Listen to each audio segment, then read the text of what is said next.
Bonjour à tous. Désireux de recueillir, au cœur des événements éprouvants que nous vivons, toutes ces pépites d'humanité qui illuminent notre vie, tous ces gestes qui ont saveur d'évangile, saveur de bonnes nouvelles, nous évoquions hier, au cours de la messe, ce qui se passe par exemple à Lyon, ville éprouvée par le virus, cette minute d'applaudissement adressée aux soignants en première ligne de la lutte contre le coronavirus, par une population confinée mais non indifférente, depuis sa fenêtre, son Velux, son balcon, ainsi que d'autres signes de la présence du Seigneur dans nos vies. En rédigeant le récit de sa vie, ces manuscrits autobiographiques, à la demande des Sœurs du Carmel, Sainte Thérèse de l'Enfant Jésus craignait que cet exercice l'occupe trop d'elle-même. Mais elle comprend qu'il s'agit en fait de ne rien faire d'autre que redire éternellement les miséricordes du Seigneur. Et si nous aussi, nous prenions soin de recueillir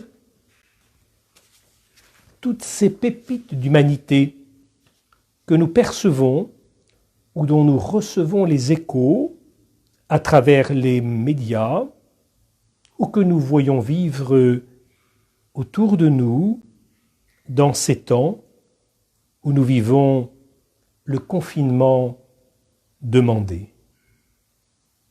Alors voici ce que je vous propose.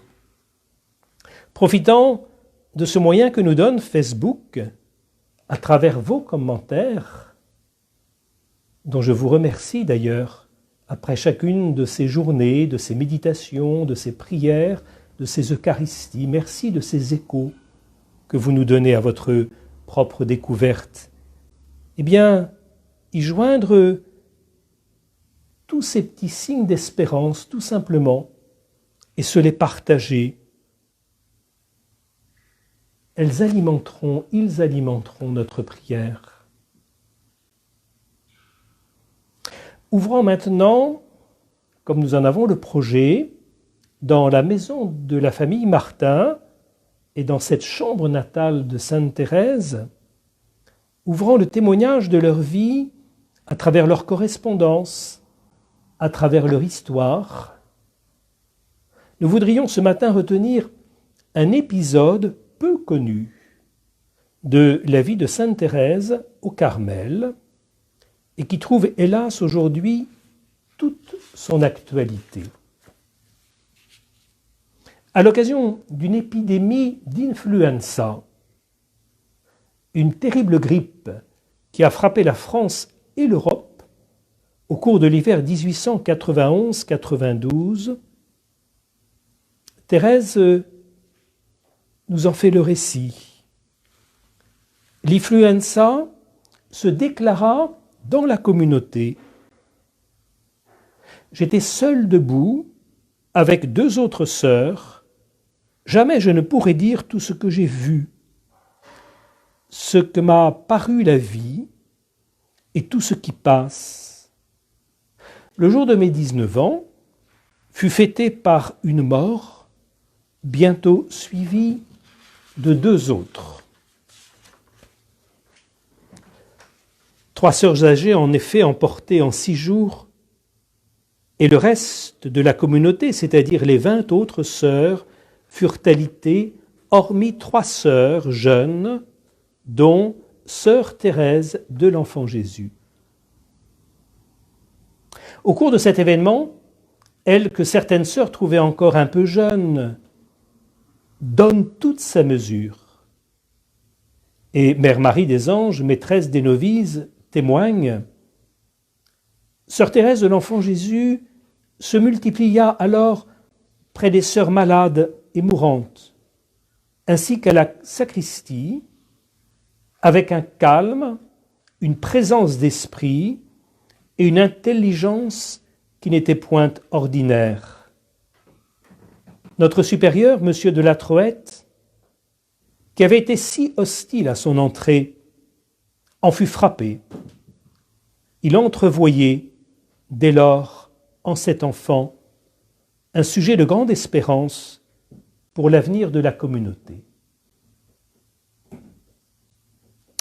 C'est au cours de cet événement qu'il fut donné à Thérèse et aux deux autres sœurs valides de pouvoir communier chaque jour, ce qui était si rare à l'époque.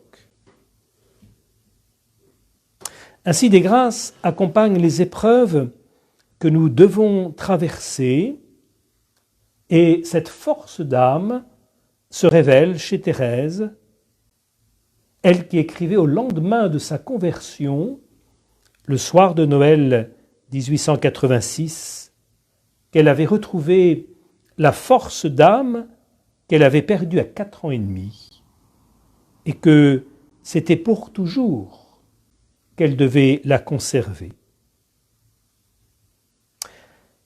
S'il a été donné à Thérèse de pouvoir communier tous les jours et ainsi d'alimenter cette force d'âme, nous savons qu'il n'est pas donné, en revanche, en ces jours, à la plupart d'entre vous, de pouvoir communier ainsi.